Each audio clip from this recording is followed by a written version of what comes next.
G'day and welcome to Space Engineers 2. In this tutorial I'm going to be walking through a bunch of the different techniques available to us to make our build process much more streamlined. This is particularly important when we're able to work with such tiny little cubes as these 25cm ones here. When you're building something at the scale of this blue ship or even this red ship over here, building everything at that 25cm cube scale is going to be very slow. But thankfully we have a bunch of different tools available to us to make this build process much quicker and easier than you might expect. The first of these that I want to mention is that we have 3 different block sizes we can build in. If you want to lay down something big and quickly, you can use the 2.5 meter cube size as has been used on this station, the blue ship and the red ship for its dominant shaping parts, and then add in details later. You can use the smaller 50cm cube size to add in some of those details. Both the 2.5 meter and the 50cm block size has access to these extra block shapes you can see on my hotbar, such as the 2x1 slopes. And finally, we have our detailing cubes. These are the 25cm cubes. The ones that you can see that I've overused on this shuttle here to try and add some extra detail to break up the flat surfaces. These can all be combined in whatever way you like. You can even use these 25cm pieces to offset one of the larger blocks. So I can place my 50cm cube on here, adding in some extra surface texture. I can even go up to the 2.5 meter cube size here, and if I hold down Control, I can adjust its position and place it there. And now we have them all slightly offset from each other, but when I go back to working at the large size, it will snap to whatever block I'm looking at if it's at that block size. Similarly, if I'm at the 50cm one, it will snap on that 50cm increment, allowing me to make sure that these things are easily aligned to each other, even though we're working at a whole bunch of different scales. The next thing that makes things easier is that you have undo and redo. So if I want to get rid of this whole mess, I can just press Ctrl Z over and over and over and over again, and this will all just disappear. If you're anything like me, sometimes you'll get a little bit carried away with your undo and go a step further than you meant to, so you can press Ctrl Y to bring them back.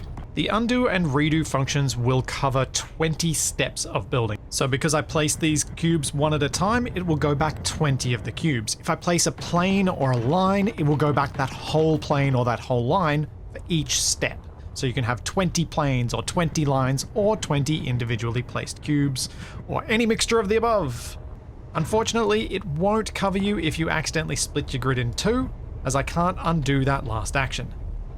As I mentioned before, we can build in planes and lines, and that counts as a single step in our undo. To build in a line, all you need to do is click and hold with left click, and you can drag it out. Similarly, we can delete in lines, click and hold with right click, and we can remove. Or if you'd like to build or remove in a plane, you can click and drag, hold down shift, and it will drag out a plane. And we can delete in the same fashion. Hold down right click, hold down shift, drag out the plane, and it's gone. This will be a very welcome change for those of you who build in creative mode in Space Engineers 1, where to build a line we had to hold down Control, and if we then wanted to fly downwards, we would accidentally copy the whole grid, because you'd press Control C. This is not going to happen anymore, and that's just delightful. If you've got something that you want to build and it's likely to be built with symmetry, you're going to be wanting to place a symmetry plane early on so that you're only building half the ship. To do that, we need a block in hand, looking at our ship, and then press T. This is going to allow us to place our mirror planes. You can place them in the 3 different axes. To change which axis or plane that you're working on, you press R. Tapping it each time moves it from the center of the block to the edge of the block that you're looking at.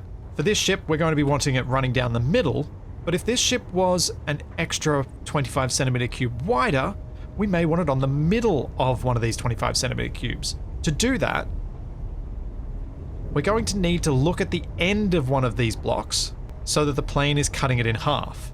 If that's not where you want this mirror plane to be, you can either exit mirror mode, put down another block, go back to mirror mode, and then we can place it in this one, or hold down Control and we can move this point to wherever we want. In this case, that's not what we want. This will be the mirror plane that we want. So then we left click, have that selected, and press T to close it. Now you can see, anytime I place a block on this side, we'll get a matching block on the other. Be mindful though, some tools you select will disable symmetry mode, and then when you go back to the block, it won't be activated, so we need to reactivate it with T.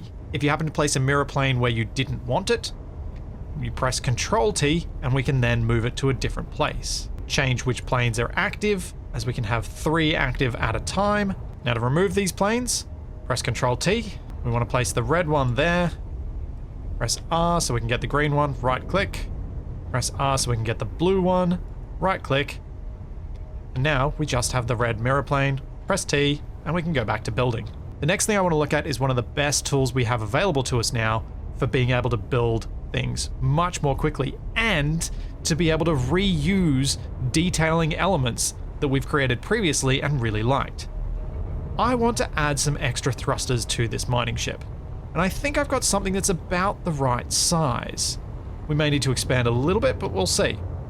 What I've got are these little thruster elements at the front of this shuttle. I would really love to take those and put them onto that mining ship, and we can do that. To do this, what we're going to do is press Control P. This is going to enable us to select a portion of the grid that we're looking at to take a blueprint of it. I'm going to start with the thruster here and left click. I want to get all these little detailing elements around here, so I'm going to need to expand that selection.